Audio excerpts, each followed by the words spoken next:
Welcome back to the channel. Today, we're talking about one of the most brutally honest, eye-opening, and life-changing books ever written. A book that doesn't try to sugarcoat life, but instead dares to look at it with complete clarity. A book that doesn't tell you to smile more or just be positive, but instead, it tells you the truth that you've been running away from your entire life. You don't have to care about everything. You don't need to be perfect. You don't have to chase happiness, success, or popularity. You only need to choose what truly matters and let go of the rest. This video is based on the groundbreaking bestseller, The Subtle Art of Not Giving a F by Mark Manson. Or, as we'll call it today for a clean and powerful message, The Subtle Art of Not Caring. Mark Manson's raw, honest writing has changed the lives of millions around the world.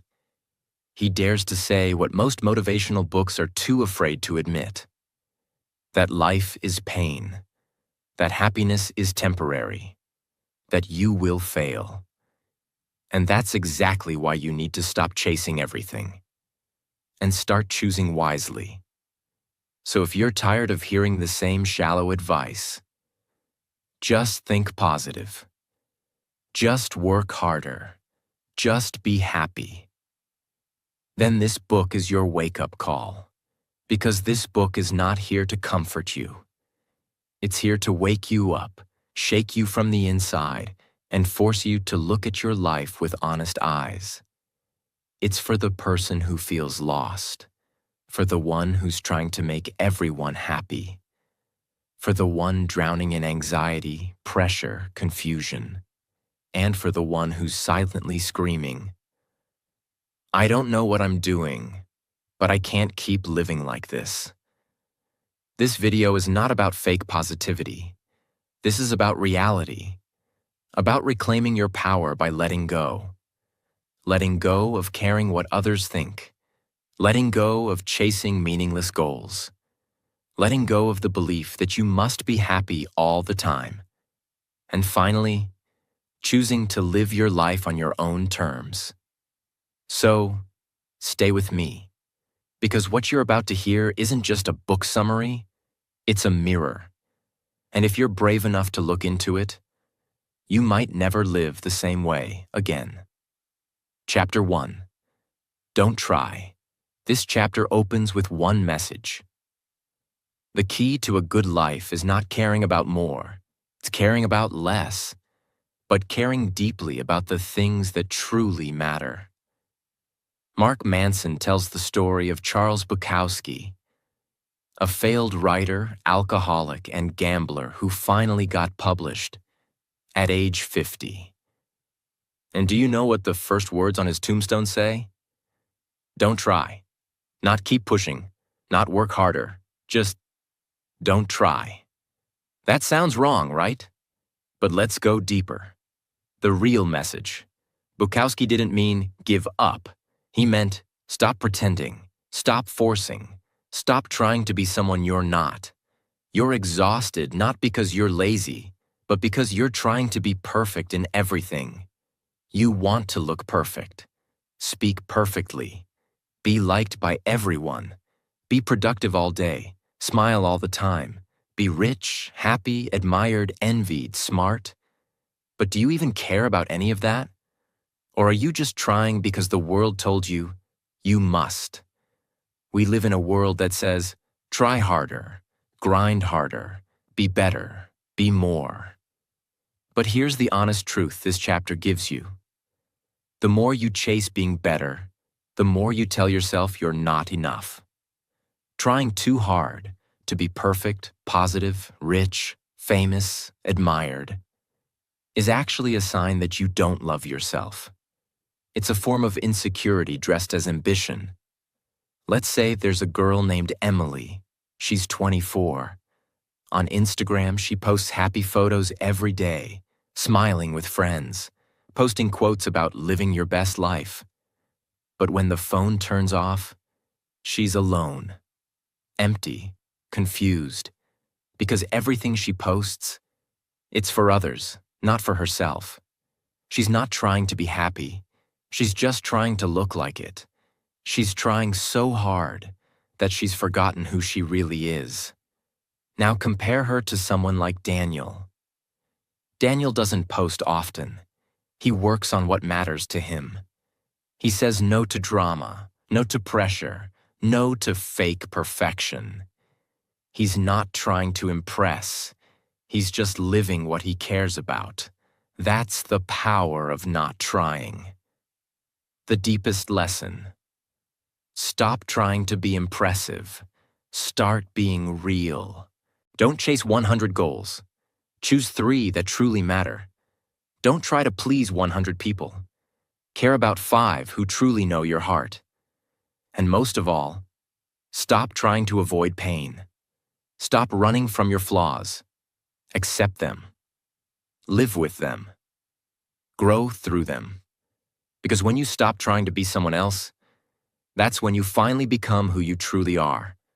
Don't try to, instead, impress everyone, be honest with a few people. Look perfect online. Be real with yourself. Always be productive. Focus on what matters. Avoid pain and flaws. Accept them and grow from them. Copy others. Discover your own values. We care too much about things that don't matter, and not enough about the things that do. So here's your wake-up call. Let go. Breathe. You don't need to be amazing. You just need to be you. And care about the right things. That's the beginning of real freedom. That's the first step to power. And that's how this journey begins. Chapter 2. Happiness is a problem. Most people think happiness is the goal of life. They say, I just want to be happy. So they chase it. They chase more money, a better body, a bigger house, more likes, more attention, more success, thinking that someday happiness will arrive like a reward. But here's the brutal truth of this chapter. Happiness is not a goal. It is a byproduct of solving meaningful problems. Let that sink in. You don't become happy by running from problems. You become happy by solving the right ones. Mark Manson explains that life will never be problem-free. There's no version of your future where everything is easy, calm, and painless. If you're poor, you have money problems. If you're rich, you have bigger financial responsibilities and trust issues. If you're single, you feel lonely. If you're in a relationship, you deal with fights, jealousy, and compromise. If you're unknown, you feel invisible. If you're famous, you're judged 24/7. Every version of life comes with a different kind of pain. The only choice you have is, which pain are you willing to live with? Let's say there's a guy named Adam. He works a regular job, earns okay money, but he dreams of being rich. He says, once I'm rich, I'll be happy. So Adam quits and starts a business. Now he's stressed 24/7. He doesn't sleep. He's scared of failing. He argues with his family. He feels alone. Now Adam is not free. He's in pain. But here's the twist. That pain is not a mistake. It's the price of meaning. If Adam is solving a problem he cares about, if he's building something that matters to him, then that pain becomes fuel. It becomes worth it. But if he's just chasing money and he doesn't care about the work, that pain becomes suffering, and he quits. The secret is not to avoid problems. The secret is to choose the problems that make your life feel meaningful. Working out is painful, but if you care about health, that pain feels good. Writing a book is hard, but if you care about your story, that pain feels beautiful. Raising a child is stressful, but if you care about love, that stress becomes worth it. Happiness means no problems. Life always has problems. If I get rich, I'll be happy. More money, different problems. Success ends my pain. Success brings new pain. Happiness comes from outside. Happiness comes from solving what matters. The question to ask yourself: what pain am I willing to suffer for? What problems feel worth solving every single day? That's your path. That's your happiness, not in escape, not in perfection, but in meaningful struggle. The quality of your life is determined by the quality of your problems. So don't chase a pain-free life. Chase a purposeful life. Choose better problems, and happiness will follow you silently. Not as a goal, but as a result. Chapter 3. You are not special. This chapter is like a slap in the face, but it's the kind of slap you need to wake up from the lie you've been sold your whole life.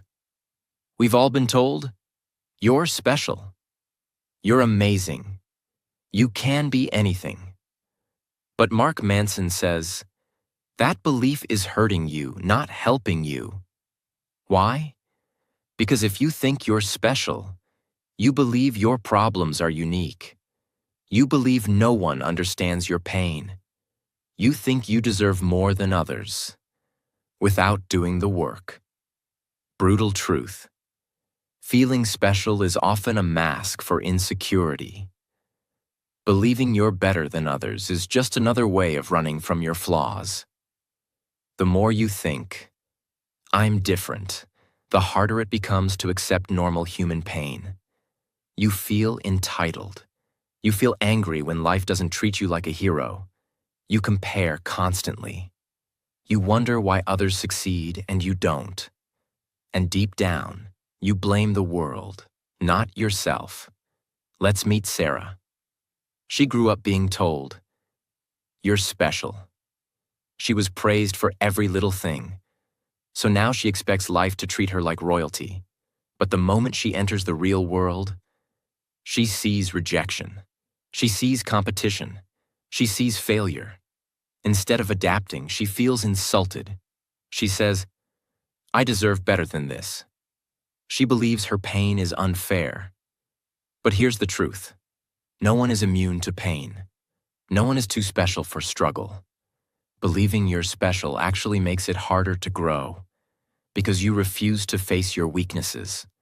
Humility equals power. The moment you accept that you are not special, that's the moment you finally become free. You realize you're not above hard work. You're not entitled to success. You're just like everyone else. A human being trying to figure life out. And that's beautiful. I'm too special to fail. Failure is normal for everyone. No one understands me. Your pain is part of being human. I deserve success easily. You must earn it just like everyone. I'm different from others. You are human just like the rest.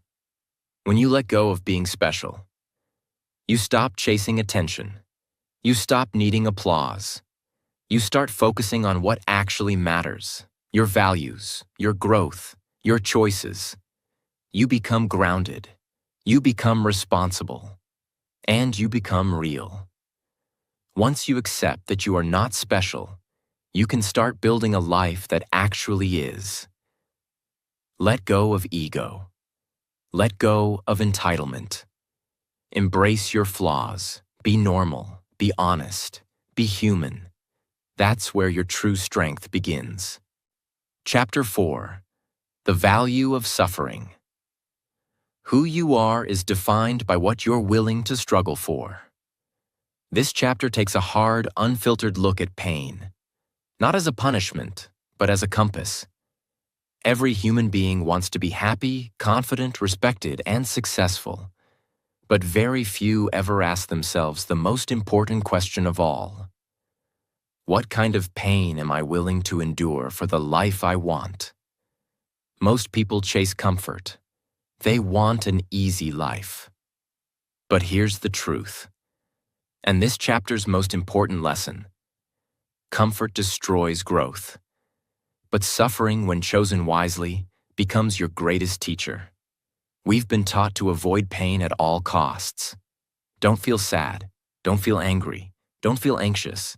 Just be happy, stay calm, and think positive. But that thinking is toxic. It teaches you that something is wrong with you whenever you suffer. It tells you that sadness is weakness and pain is failure. But Mark Manson flips this upside down. He says, pain is not the problem. Avoiding pain is the problem. Let's meet a man named Hiroshi. He works at a quiet job in Tokyo. He has no passion for it, no joy, but it's stable. Every morning he wakes up, puts on his suit, and disappears into a life that's slowly killing him inside. He doesn't complain. He doesn't cry. He doesn't even scream. He just suffers silently, a dull, gray suffering, because he's scared of the other kind. He's scared of the risk, of chasing a dream, of writing, of failing, of falling, of looking stupid. So instead, he suffers safely. But here's the tragedy. His life is still full of pain, just not meaningful pain. This is the exact kind of suffering Mark warns us about. You don't get to choose a pain-free life, but you do get to choose your type of suffering. You can suffer in a meaningless job, or suffer while building your dream. You can suffer in a toxic relationship, or suffer through the pain of leaving and growing alone. You can suffer from fake confidence, or suffer while building real courage. The key is not avoiding pain. It's choosing the pain that leads to something worth living for. Pain means I'm broken. Pain means I'm growing. Happiness equals no suffering. Happiness comes from meaningful suffering.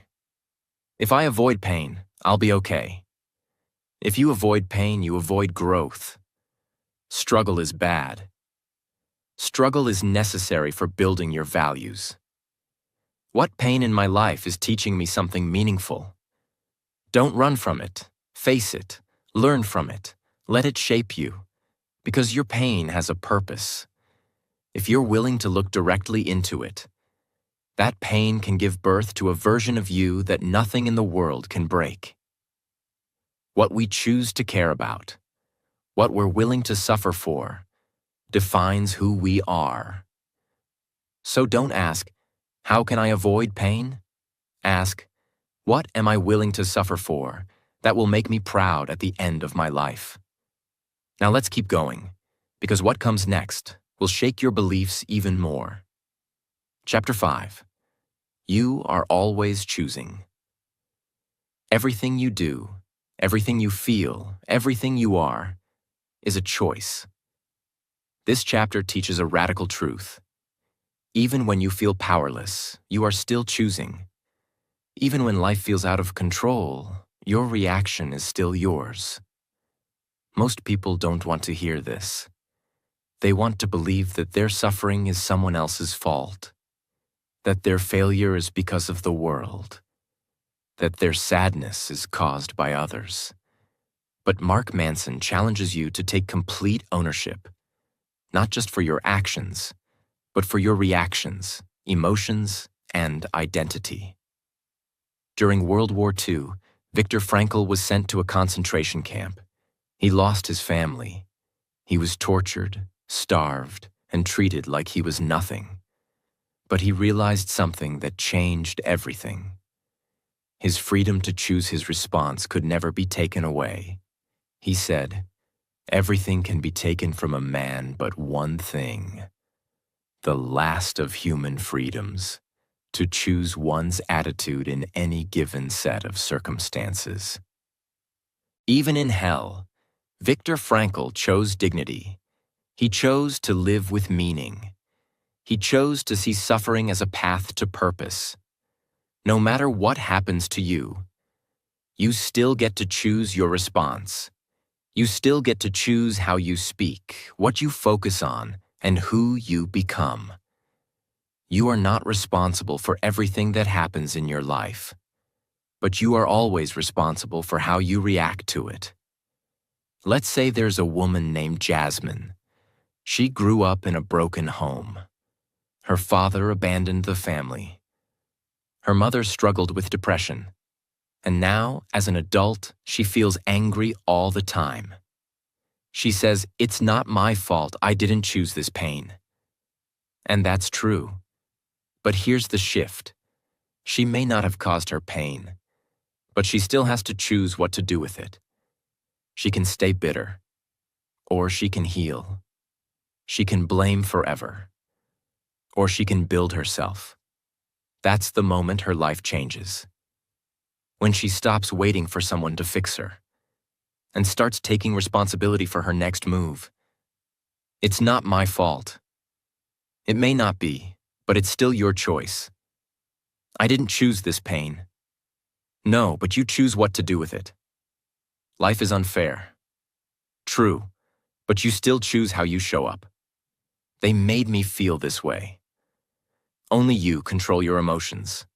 The 3 choices you always control. 1, what you care about. 2, how you interpret events. 3, what you choose to do next. These choices are your power. And no one, not your past, not your family, not your failures, can take that away from you. The more responsibility you take, the more power you have to change your life. Stop waiting. Stop blaming. Stop saying, "It's not fair." Start choosing. Start building. Start becoming the kind of person who owns their story. Fully. Chapter 6. You're wrong about everything, but so am I. The desire for certainty is the enemy of growth. This chapter begins with one of the most shocking but liberating ideas in the book. You are wrong. I am wrong. We are all wrong. And that's okay. Most people live their lives trying to be right all the time. They argue to be right. They prove others wrong to feel smart. They cling to beliefs, not because those beliefs are true, but because those beliefs make them feel safe. But Mark Manson says, improvement at anything is based on thousands of tiny failures. And the magnitude of your success is based on how many times you failed at something. Let's break this down in the most honest and powerful way. You are wrong about what will make you happy, who you are, what you believe, what matters most, what success even looks like. Why? Because your brain was built for survival, not truth. It wants comfort, not reality. It wants confirmation, not correction. It wants to be right, even when it's clearly wrong. Imagine you're given a map of London, but you're actually in Paris. You try to navigate the streets using that London map. You keep getting lost. You get frustrated. You say, "The world is confusing." But the truth is, you're not confused. You're using the wrong map. This is how most people live.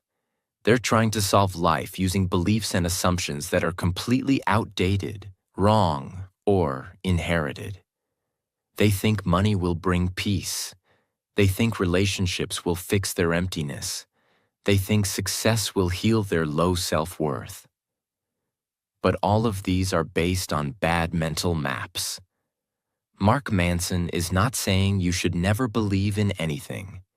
He's saying you should constantly question your beliefs, because only by questioning, you grow.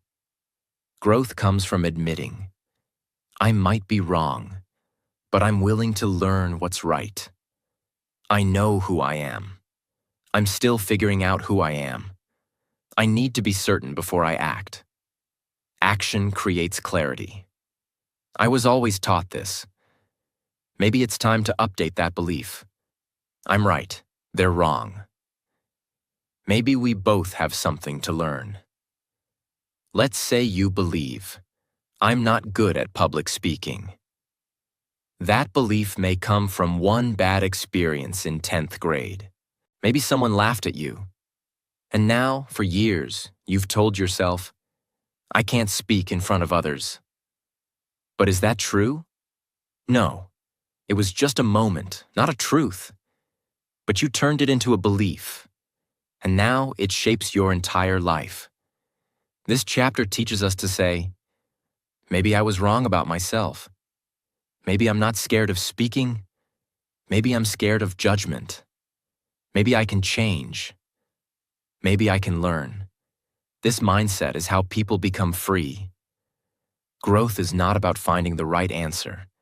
Growth is about constantly replacing wrong answers with slightly less wrong ones. So don't be afraid of being wrong. Be afraid of staying wrong. Let your ego die, so your truth can live.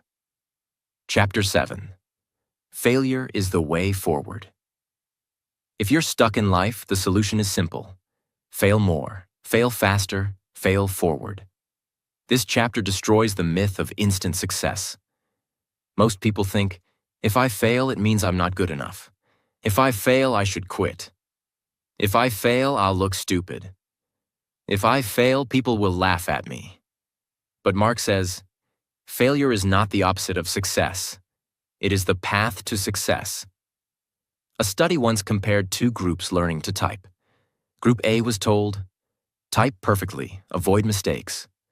Group B was told, type fast. Make mistakes. Just keep going. Guess who improved faster? Group B. Because the more they failed, the more they learned. They got immediate feedback. They didn't get stuck. They got better by doing, not by waiting to be perfect. Most people are stuck because they don't begin. They say things like, I'm not ready. I need more information. What if I fail? So they keep planning. They keep watching. They keep waiting. And life passes them by. But this chapter teaches, the only way to build confidence is to act before you feel ready. Progress comes from motion, not from motivation. Every success you admire, every author, artist, entrepreneur, or athlete is the result of thousands of invisible failures.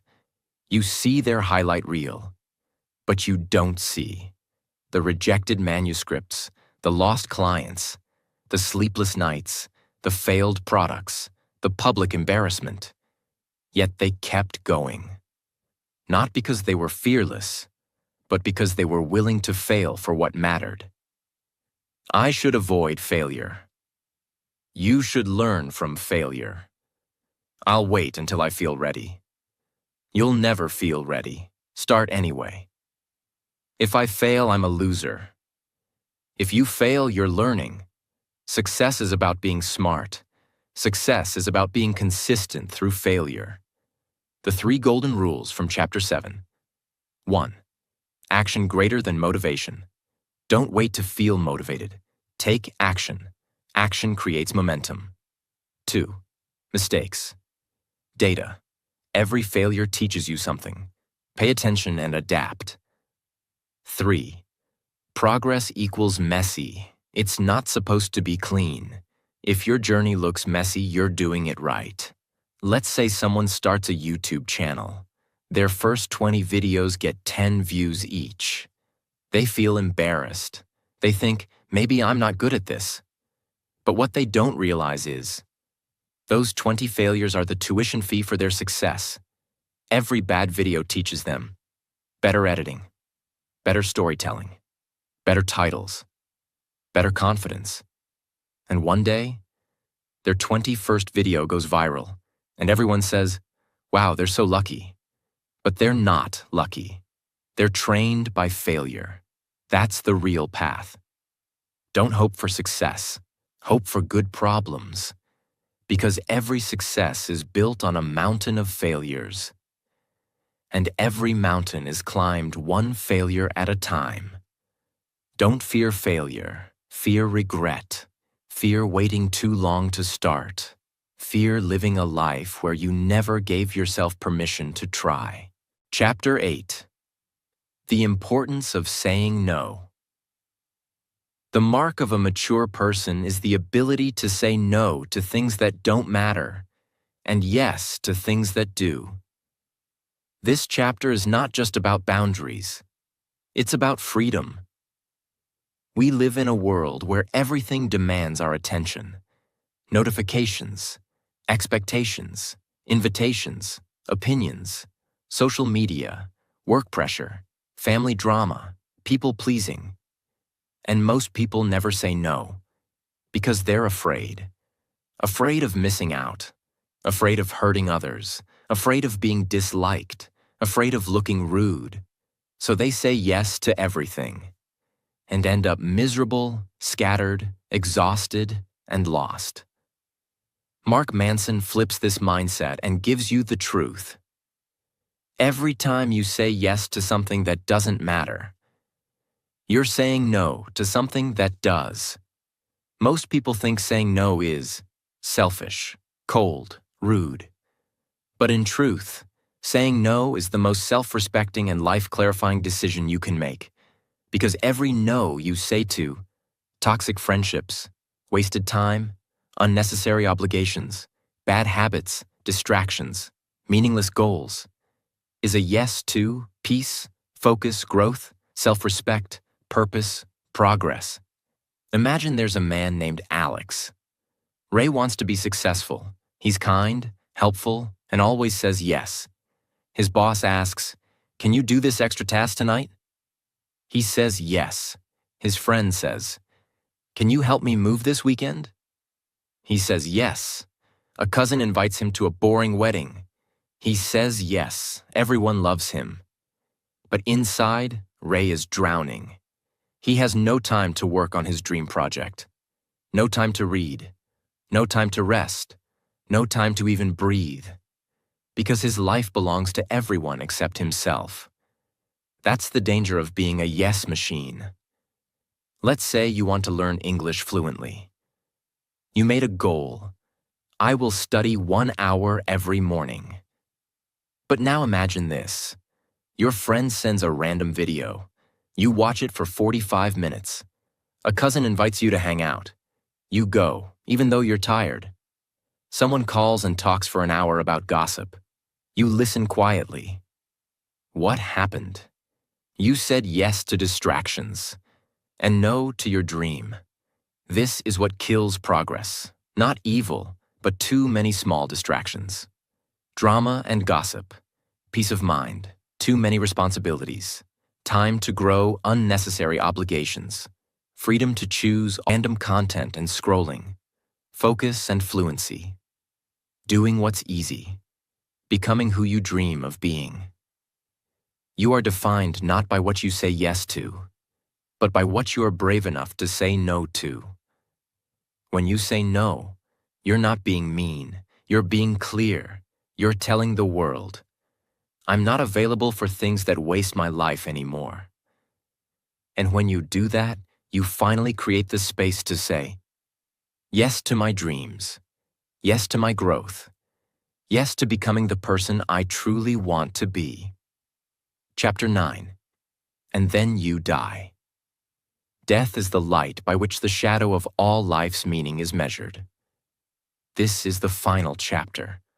And Mark Manson doesn't end the book with a motivational cheer.